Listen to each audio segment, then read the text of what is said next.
A Dog's Tale by Mark Twain. Chapter 1. My father was a Saint Bernard, my mother was a collie, but I am a Presbyterian. This is what my mother told me. I do not know these nice distinctions myself. To me, they are only fine large words meaning nothing. My mother had a fondness for such. She liked to say them and see other dogs looked surprised and envious, as wondering how she got so much education. But indeed it was not real education. It was only show. She got the words by listening in the dining room and drawing room when there was company, and by going with the children to Sunday school and listening there. And whenever she heard a large word, she said it over to herself many times, and so was able to keep it until there was a dogmatic gathering in the neighborhood. Then she would get it off, and surprise and distress them all, from pocket pup to mastiff, which rewarded her for all her trouble.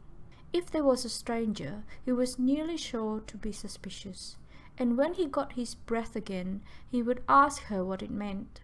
And she always told him. He was never expecting this, but thought he would catch her. So when she told him, he was the one that looked ashamed, whereas he had thought it was going to be she. The others were always waiting for this, and glad of it and proud of her, for they knew what was going to happen, because they had had experience. When she told the meaning of a big word, they were also taken up with admiration that it never occurred to any dog to doubt it, if it was the right one. And that was natural, because, for one thing, she answered up so promptly that it seemed like a dictionary speaking. And for another thing, where could they find out whether it was right or not? For she was the only cultivated dog there was. By and by, when I was older, she brought home the word unintellectual one time and worked it pretty hard all the week at different gatherings, making much unhappiness and despondency. And it was at this time that I noticed that during that week she was asked for the meaning at 8 different and fleshed out a fresh definition every time, which showed me that she had more presence of mind than culture, though I said nothing, of course. She had one word which she always kept on hand and ready, like a life preserver, a kind of emergency word to strap on when she was likely to get washed overboard in a sudden way. That was the word synonymous. When she happened to fetch out a long word which had had its day weeks before and its prepared meanings gone to her dump pile, if there was a stranger there, of course it knocked him groggy for a couple of minutes. Then he would come to, and by that time she would be away downwind on another tack, and not expecting anything. So when he'd hail and ask her to cash in, I, the only dog on the inside of her game, could see her canvas flicker a moment, but only just a moment. Then it would belly out taut and full, and she would say, as calm as a summer's day, "It's synonymous with supererogation," or some godless long reptile of a word like that, and go placidly about and skim away on the next tack, perfectly comfortable, you know, and leave that stranger looking profane and embarrassed, and the initiated slatting the floor with the tails in unison, and their faces transfigured with her holy joy. And it was the same with phrases. She would drag home a whole phrase if it had a grand sound, and play it 6 nights and 2 martinis, and explain it a new way every time, which she had to, for all she cared for was the phrase.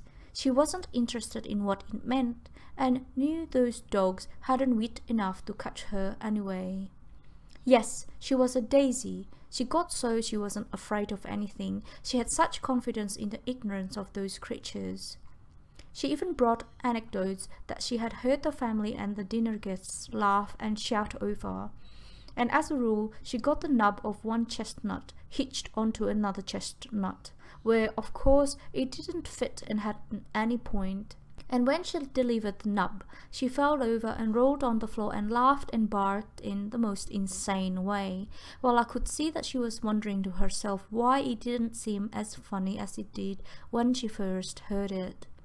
But no harm was done. The others rolled and barked too, privately ashamed of themselves for not seeing the point, and never suspecting that the fault was not with them and there wasn't any to see. You can see by these things that she was of rather vain and frivolous character. Still, she had virtues, and enough to make up, I think. She had a kind heart and gentle ways, and never harboured resentments for injuries done her, but put them easily out of her mind and forgot them, and she taught her children her kindly way, and from her we learned also to be brave and prompt in time of danger, and not to run away, but face the peril that threatened friend or stranger, and help him the best we could without stopping to think what the cost might be to us. And she taught us not by words only, but by example, and that is the best way and the surest and the most lasting. Why, the brave things she did, the splendid things, she was just a soldier, and so modest about it. Well, you couldn't help admiring her, and you couldn't help imitating her. Not even a King Charles spaniel could remain entirely despicable in her society. So, as you see, there was more to her than her education. Chapter 2. When I was well grown, at last I was sold and taken away, and I never saw her again. She was broken-hearted, and so was I. And we cried, but she comforted me as well as she could, and said we were sent into this world for a wise and good purpose, and must do our duties without repining, take our life as we might find it, live it for the best good of others, and never mind about the results. They were not our affair. She said men who did like this would have a noble and beautiful reward by and by in another world. And although we animals would not go there, to do well and right without reward would give to our brief lives a worthiness and dignity which in itself would be a reward. She had gathered these things from time to time when she had gone to the Sunday school with the children, and had laid them up in her memory more carefully than she had done with those other words and phrases, and she had studied them deeply for her good and ours. One may see by this that she had a wise and thoughtful head, for all there was so much lightness and vanity in it. So we said our farewells, and looked our last upon each other through our tears. And the last thing she said, keeping it for the last to make me remember it better, I think, was, "In memory of me, when there is a time of danger to another, do not think of yourself. Think of your mother, and do as she would do." Do you think I could forget that? No. Chapter 3. It was such a charming home, my new one, a fine great house with pictures and delicate decorations and rich furniture, and no gloom anywhere, but all the wilderness of dainty colours lit up with flooding sunshine, and the spacious grounds around it, and the great garden, oh greensward, and noble trees, and flowers no end. And I was the same as a member of the family, and they loved me, and petted me, and did not give me a new name, but called me by my old one that was dear to me because of my mother had given it to me. Aileen Mavourneen. She got it out of a song, and the Greys knew that song, and said it was a beautiful name. Mrs. Grey was 30, and so sweet and so lovely. You cannot imagine it. And Sadie was 10, and just like her mother, just a darling, slender little copy of her, with auburn tails down her back, and short frocks, and the baby was a year old, and plump and dimpled, and fond of me, and never could get enough of hauling on my tail, and hugging me, and laughing out its innocent happiness. And Mr. Grey was 38, and tall and slender and handsome, a little bald in front, alert, quick in his movements, businesslike, prompt, decided, and sentimental, and with that kind of trim, chiselled face that just seems to glint and sparkle with frosty intellectuality. He was a renowned scientist. I do not know what the word means, but my mother would know how to use it and get effects. She would know how to depress a rat terrier with it and make a lapdog look sorry he came. But that is not the best one. The best one was laboratory.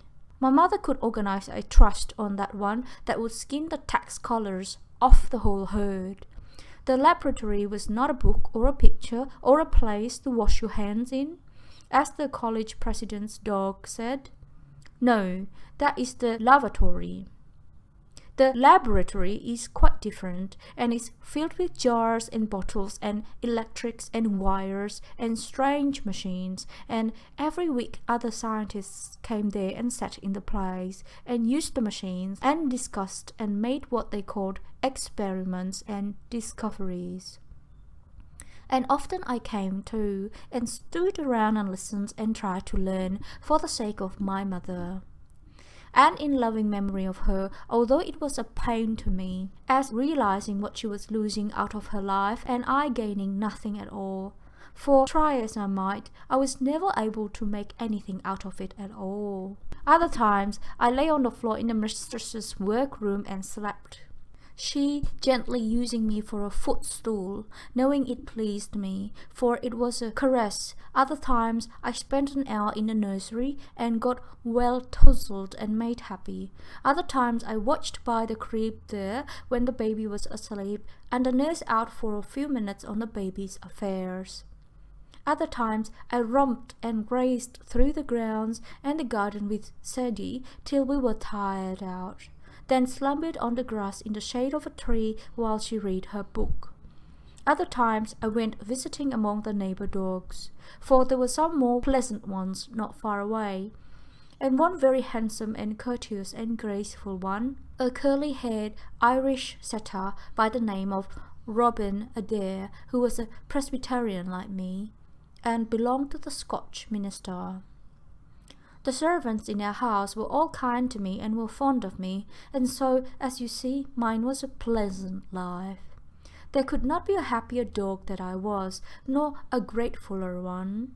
I will say this for myself, for it is only the truth. I tried in all ways to do well and right, and honor my mother's memory and her teachings, and earn the happiness that had come to me as best as I could. By and by came my little puppy, and then my cup was full. My happiness was perfect. It was the dearest little waddling thing, and so smooth and soft and velvety, and had such a cunning little awkward paws, and such affectionate eyes, and such a sweet and innocent face. And it made me so proud to see how the children and their mother adored it, and fondled it, and exclaimed over every little wonderful thing it did. It did seem to me that life was just too lovely too. Then came the winter. One day I was standing a watch in the nursery, that is to say, I was asleep on the bed. The baby was asleep in the crib, which was alongside the bed, on the side next to the fireplace. It was kind of the crib that has a lofty tent over it made of gauzy stuff that you can see through. The nurse was out and we two sleepers were alone. A spark from the wood fire was shot out and it lit on the slope of the tent. I suppose a quiet interval followed, then a scream from the baby awoke me, and there was that tent flaming up toward the ceiling. Before I could think, I sprang to the floor in my fright, and in a second was halfway to the door, but in the next half-second my mother's farewell was sounding in my ears, and I was back on the bed again. I reached my head through the flames, and dragged the baby out of the waistband, and tugged it along, and we fell to the floor together in a cloud of smoke. I snatched a new hold and dragged the screaming little creature along and out at the door and around the bend of the hall, and was still tugging away, all excited and happy and proud, when the master's voice shouted, "Be gone, you cursed beast!" And I jumped to save myself, but he was furiously quick and chased me up, striking furiously at me with his cane. I dodging this way and that in terror, and at last a strong blow fell upon my left foreleg, which made me shriek and fall. For the moment helpless, the cane went up for another blow. but never descended, for the nurse's voice rang wildly out. "The nursery's on fire!" And the master rushed away in that direction, and my other bones were saved. The pain was cruel, but no matter, I must not lose any time. He might come back at any moment, so I limped on 3 legs to the other end of the hall, where there was a dark little stairway leading up into a garret where old boxes and such things were kept, as I had heard say, and where people seldom went. I managed to climb up there, then I searched my way through the dark among the piles of things, and hid in the secretest place I could find. It was foolish to be afraid there, yet still I was so afraid that I held in and hardly even whimpered, though it would have been such a comfort to whimper, because that eases the pain, you know. But I could lick my leg, and that did some good. For half an hour there was a commotion downstairs, and shoutings and rushing footsteps, and then there was quiet again. Quiet for some minutes, and that was grateful to my spirit, for then my fears began to go down, and fears are worse than pains. Oh, much worse. Then came a sound that froze me. They were calling me by name, hunting for me. It was muffled by distance, but that could not take the terror out of it, and it was the most dreadful sound to me that I had ever heard. It went all about, everywhere, down there, along the halls, through all the rooms, in both stories, and in the basement and the cellar, then outside, and farther away, then back, and all about the house again. And I thought it would never stop. But at last it did, hours and hours after the vague twilight of the garret had long ago been blotted out by black darkness. Then, in that blessed stillness, my terrors fell little by little away, and I was at peace and slept. It was a good rest I had, but I awoke before the twilight had come again. I was feeling fairly comfortable, and I could think out a plan now. I made a very good one, which was to creep down all the way down the back stairs, and hide behind the cellar door, and slip out and escape when the iceman came at dawn. While he was inside filling the refrigerator, then I would hide all day, and start on my journey when night came. My journey to, well, anywhere where they would not know me and betray me to the master. I was feeling almost cheerful now. Then suddenly I thought, why? What would life be without my puppy? That was despair. There was no plan for me, I saw that. I must stay where I was, stay and wait, and take what might come. It was not my affair, that was what life is. My mother had said it. Then the calling began again. All my sorrows came back. I said to myself, the master will never forgive. I did not know what I had done to make him so bitter and so unforgiving, yet I judged it was something a dog could not understand, but which was clear to a man and dreadful. They called and called, days and nights, it seemed to me, so long that the hunger and thirst near drove me mad, and I recognized that I was getting very weak. When you are this way, you sleep a great deal, and I did. Once I woke in an awful fright. It seemed to me that the calling was right there in the garret. And so it was. It was Sadie's voice, and she was crying. My name was falling from her lips all broken, poor thing, and I could not believe my ears for the joy of it when I heard her say, "Come back to us, oh, come back to us, and forgive. It is all so sad without our..." I broke in with such a grateful little yelp, and the next moment Sadie was plunging and stumbling through the darkness and the lumber and shouting for the family to hear. "She's found! She's found!" The days that followed, well, they were wonderful. The mother and Sadie and the servants, why, they just seemed to worship me. They couldn't seem to make me a bed that was fine enough, and as for food, they couldn't be satisfied with anything but game and delicacies that were out of season. And every day the friends and neighbors flocked in to hear about my heroism. That was the name they called it by, and it means agriculture. I remember my mother pulling it on a kennel once and explaining it in that way, but didn't say what agriculture was, except that it was synonymous with intramural incandescence. And a dozen times a day, Mrs. Gray and Sadie would tell the tale to newcomers and say I risked my life to save the babies. And both of us had burns to prove it. And then the company would pass me around and pat me and exclaim about me. And you could see the pride in the eyes of Sadie and her mother. And when the people wanted to know what made me limp, they looked ashamed and changed the subject. And sometimes when people hunted them this way and that way with questions about it, it looked to me as if they were going to cry. And this was not all the glory. No.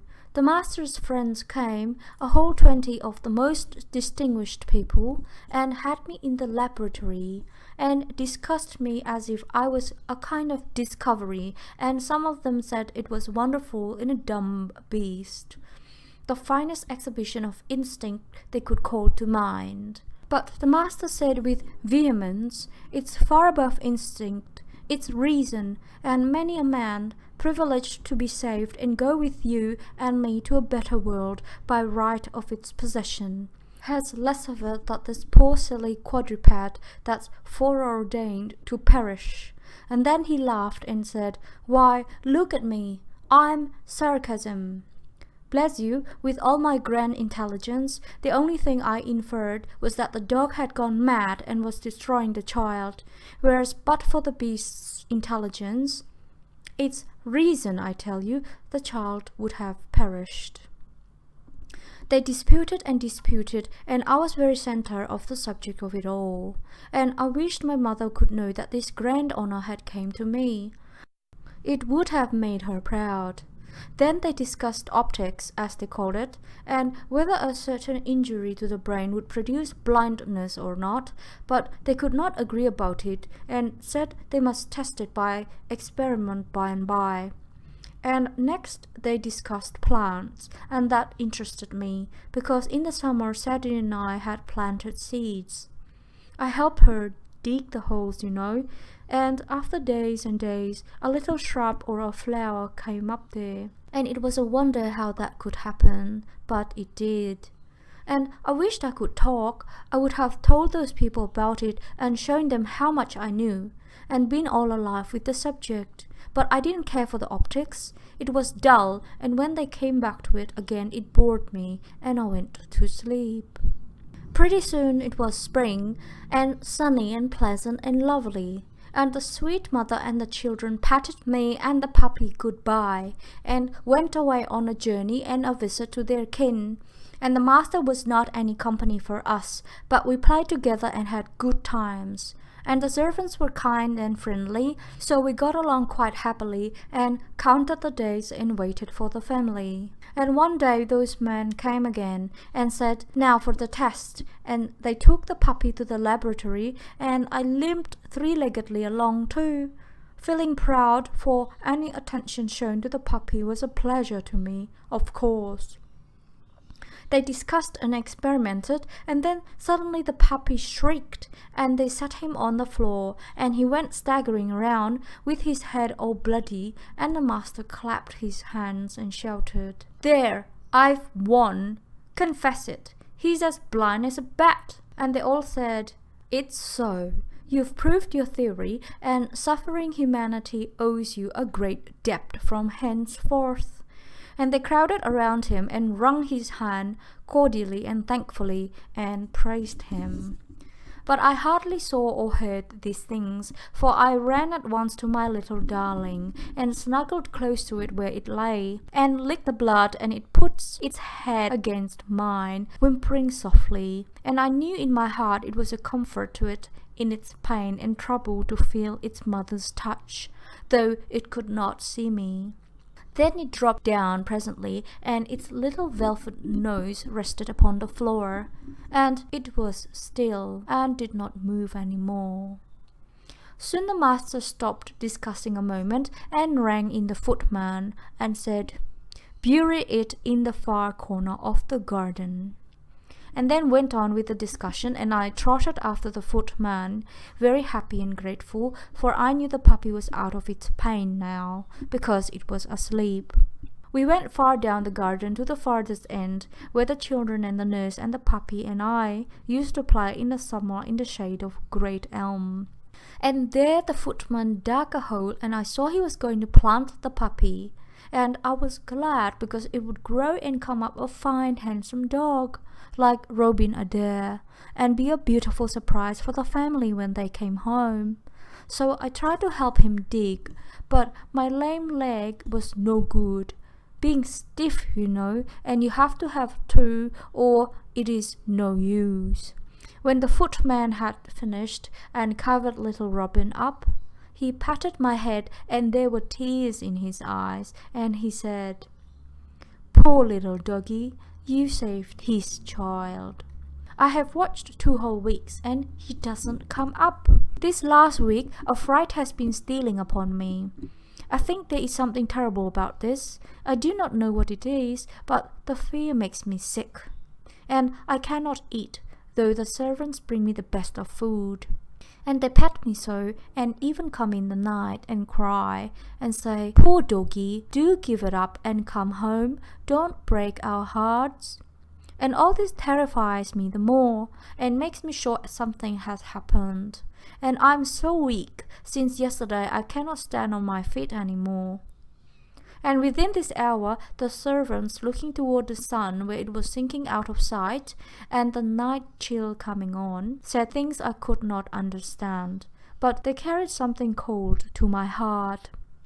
Those poor creatures, they do not suspect. They will come home in the morning and eagerly ask for the little doggy that did the brave deed. And who of us will be strong enough to say the truth to them? The humble little friend is gone where go the beasts that perish. The end. Hi everybody, you have just listened to the audiobook version of Mark Twain's A Dog's Tale, narrated by me, Elaine Hidayat. I chose this book because I love Mark Twain's creations, and I thought that I'd share one of the books that he's done, and this is a really short version, so it's only about 30 minutes. So I do hope that you'd like the audiobooks that I've done so far, and please subscribe to my channel and like my videos. Thank you.